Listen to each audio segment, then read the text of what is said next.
As-tu déjà eu l'impression de traverser la pièce sans que personne ne te voie, comme si ta douleur glissait sur le monde sans laisser de traces? Prends une inspiration. Pendant que tu lis, le ciel travaille. Rien n'est fortuit. Si tes yeux tombent ici, c'est que Dieu a conduit ton cœur au milieu de milliers de distractions. Ce n'est pas un simple hasard, c'est une rencontre. Il veut te parler aujourd'hui, te confier une parole que ton âme attend depuis longtemps. Il connaît ton nom, tes pensées secrètes, tes larmes versées dans la nuit. Et il te rappelle une vérité simple, tu n'as jamais été seul. Quand tout semblait s'écrouler, sa grâce te portait sans bruit. Si ton cœur bat plus fort, c'est un signe, il t'appelle à revenir, à retrouver le sens, à croire que sa fidélité n'a jamais cessé. Ce n'est pas vous qui m'avez choisi, mais moi je vous ai choisi. Jean chapitre 15, verset 16. Tu n'es pas tombé sur ces mots par curiosité. Dieu t'a attiré ici pour te révéler ce que ton cœur murmure en silence depuis longtemps. Reste bien jusqu'au bout. Quelque chose va s'ouvrir en toi, tu comprendras pourquoi il t'appelle et comment marcher dans sa volonté. Si ce message te touche déjà, abonne-toi, aime cette vidéo pour qu'elle atteigne d'autres vies et écris en commentaire « Je suis prêt à marcher là où Dieu m'appelle », car ce n'est pas une simple vidéo, c'est une visitation. Avant de saisir le « pourquoi » de son choix, écoute ces fondements spirituels, de vraies clés si tu les reçois avec foi et humilité. Premier fondement, Dieu t'a vu avant même que tu existes. Tu n'es pas arrivé par hasard, tu es voulu. Quand je n'étais qu'une masse informe, tes yeux me voyaient, sur ton livre étaient inscrits tous les jours destinés pour moi. Psaume 139, verset 16. Tu es une intention précise dans une génération confuse. Ce que Dieu a vu, il l'accomplira. Deuxième fondement, l'appel ne repose pas sur ta force, mais sur ta disponibilité. Moïse avait un passé lourd, Jérémie se disait trop jeune, Gédéon se cachait, pourtant Dieu les a envoyés. L'Éternel étend ses regards sur toute la terre pour soutenir ceux dont le cœur est tout entier à lui. 2 Chroniques chapitre 16, verset 9. Il cherche des cœurs ouverts, pas des profils parfaits. Troisième fondement, Dieu appelle souvent au cœur du chaos. Moïse a reçu sa mission au désert, Élie a été restauré sous un genêt, Joseph a été élevé depuis une prison. Peut-être es-tu dans une saison sèche, c'est là que le buisson peut s'embraser. N'attends pas la fin de la tempête pour écouter. Quatrième fondement, il ne t'appelle pas pour toi, mais pour les autres. Je fais de toi la lumière des nations, pour porter mon salut jusqu'aux extrémités de la terre. Isaïe chapitre 49, verset 6. Tu es un canal, pas une fin. Ton oui libérera des captifs que tu ne connais pas encore. Cinquième fondement, l'appel grandit avec l'obéissance quotidienne. Celui qui est fidèle dans les petites choses l'est aussi dans les grandes. Luc chapitre 16, verset 10. Commence par ce que tu sais déjà, prier un peu plus, pardonner, témoigner. Écris maintenant en commentaire, je choisis d'obéir même quand je ne comprends pas tout. Sixième fondement, Dieu t'appelle pour briser des chaînes générationnelles. Je cherche parmi eux un homme qui élève un mur et se tienne à la brèche. Ézéchiel chapitre 22, verset 30. À travers ton oui, Dieu interrompt des scénarios de défaite et ouvre une histoire nouvelle. Septième fondement, ton appel s'active quand tu sors de l'ombre. Vous êtes la lumière du monde, une ville située sur une montagne ne peut être cachée. Matthieu chapitre 5, verset 14. Il y a un temps pour le secret, puis vient le moment de se lever, de parler, de servir. Huitième fondement, l'appel dérange l'ordre établi. Jésus a bousculé les habitudes et les compromis. Je suis venu jeter un feu sur la terre, et comme je voudrais qu'il soit déjà allumé. Luc chapitre 12, verset 49. Si l'obéissance suscite des résistances, ne sois pas surpris. Avance avec douceur et courage. Neuvième fondement, les épreuves fortifient la vocation. L'épreuve de votre foi produit la patience. Jacques chapitre 1, verset 3. Les larmes n'indiquent pas l'abandon de Dieu, elles creusent ta maturité, affermissent ton autorité et élargissent ta compassion. Dixième fondement, l'appel de Dieu est irrévocable. Tu as pu tomber, t'égarer, t'arrêter, lui n'a pas changé d'avis. Les dons et l'appel de Dieu sont irrévocables. Romains chapitre 11, verset 29.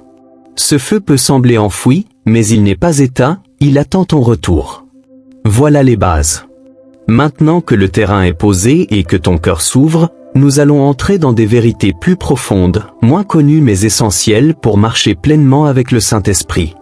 Prépare-toi, elles expliqueront pourquoi, après ton oui, les choses bougent dans l'invisible et comment rester ferme jusqu'à la moisson. Écoute maintenant ces vérités cachées que beaucoup ignorent, mais que Dieu révèle à ceux qui choisissent d'obéir. Première vérité cachée, répondre à l'appel déclenche une guerre invisible. Nous n'avons pas à lutter contre la chair et le sang, mais contre les dominations. Éphésiens chapitre 6, verset 12. Les résistances ne prouvent pas ton échec, elles confirment ton avancée. Arme-toi de prière et de parole. Deuxième vérité cachée, Dieu cache souvent avant d'élever. Comme Moïse au désert, David auprès des brebis, Joseph en prison. Tu les caches dans le secret de ta présence. Psaume 31, verset 20. Ce silence n'est pas l'oubli, c'est un atelier intérieur. Troisième vérité cachée, Dieu teste le cœur avant d'ouvrir les portes. Le creuset est pour l'argent, le fourneau pour l'or, mais c'est l'Éternel qui éprouve les cœurs. Proverbe chapitre 17, verset 3.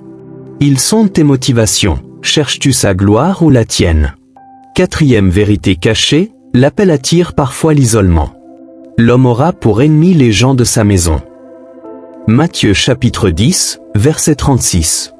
Ne panique pas, Dieu te détache pour t'attacher à lui et prépare des alliances justes. Cinquième vérité cachée, la fidélité dans les petites responsabilités précède la confiance pour les grandes. Celui qui est fidèle dans les moindres choses l'est aussi dans les grandes. Luc chapitre 16, verset 10. Ce que tu fais loin des projecteurs façonne ce que Dieu te confiera devant tous. Sixième vérité cachée, l'obéissance te fera parfois paraître incompris. Par la foi, Noé, divinement averti des choses qu'on ne voyait pas encore, construisit une arche. Hébreux chapitre 11, verset 7. Si ce message te parle, partage cette vidéo maintenant, Dieu peut réveiller l'appel de quelqu'un à travers toi. Septième vérité cachée, l'appel se manifeste d'abord dans l'obscurité intérieure. Le psaume 88 montre qu'on peut prier dans la nuit. Dieu n'a pas promis des sensations constantes, mais sa présence constante. Huitième vérité cachée, la brisure précède la fécondité. Si le grain de blé tombé en terre ne meurt, il reste seul. S'il meurt, il porte beaucoup de fruits. Jean chapitre 12, verset 24. Dieu taille pour libérer, non pour détruire. Neuvième vérité cachée, Dieu révèle ton appel par étapes. Le sentier des justes est comme la lumière de l'aurore dont l'éclat augmente jusqu'au milieu du jour. Proverbe chapitre 4, verset 18. Avance avec la lumière d'aujourd'hui, la suivante viendra en chemin. Dixième vérité cachée, même si tu t'arrêtes, l'appel demeure. Les dons et l'appel de Dieu sont irrévocables. Romains chapitre 11, verset 29. Le feu n'est pas mort, il attend un souffle. Passons aux actes qui rendent tout cela concret. Premier acte, sanctifie ton quotidien. Recherchez la paix avec tous et la sanctification, sans laquelle personne ne verra le Seigneur. Hébreux chapitre 12, verset 14. Nettoie l'atmosphère de tes choix, l'onction coule mieux sur un terrain propre. Deuxième acte, cultive l'intimité avec le Saint-Esprit. Je prierai le Père et il vous donnera un autre consolateur, afin qu'il demeure éternellement avec vous. Jean chapitre 14, verset 16. Réserve du temps, écoute, demeure. Troisième acte, marche dans le pardon radical. Si vous pardonnez aux hommes leurs offenses, votre Père céleste vous pardonnera aussi. Matthieu chapitre 6, verset 14. Libère les dettes pour libérer ton futur. Quatrième acte, adopte l'obéissance immédiate. Confie-toi en l'Éternel de tout ton cœur et ne t'appuie pas sur ton intelligence. Proverbe chapitre 3, verset 5. L'obéissance différée se transforme vite en confusion. Cinquième acte, protège ton feu par des relations justes. Les mauvaises compagnies corrompent les bonnes mœurs. Première aux Corinthiens chapitre 15, verset 33. Si cette phrase te parle, écris « Je choisis de protéger le feu que Dieu a mis en moi ». 6e acte, apprends à traverser le silence divin. Amos chapitre 8, verset 11 montre qu'une famine de paroles peut survenir. Tiens-toi à ce que Dieu a déjà dit, la fidélité dans le creux révèle la profondeur de l'amour. 7e acte, fais de ta vie un témoignage vivant.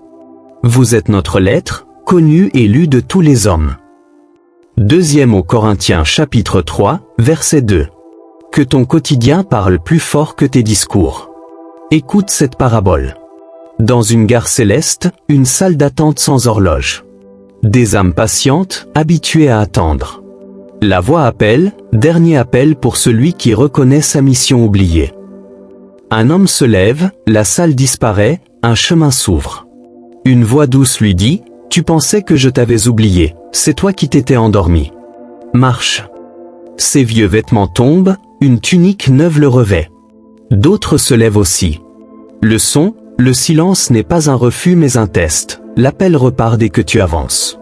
Te voici devant un choix, laisser la flamme s'éteindre ou te relever avec foi. Dieu cherche un cœur qui dit « Me voici ». Si tu le sais au fond de toi, partage cette vidéo et abonne-toi pour ne rien manquer. Puis écris « Je choisis de répondre à l'appel de Dieu aujourd'hui ». Avant de fermer, reçois cette prière. Seigneur, tu vois cette personne. Ranime le feu, guéris les blessures cachées, brise la honte, l'abandon et la peur au nom de Jésus-Christ. Étends ta paix sur sa maison, ouvre les portes utiles, ferme celles qui égarent. Active des dons spirituels, donne des songes clairs, affine le discernement, que la fidélité dans les petites choses ouvre des responsabilités plus grandes. Nous déclarons qu'elle est fils ou fille du roi, mise à part pour servir.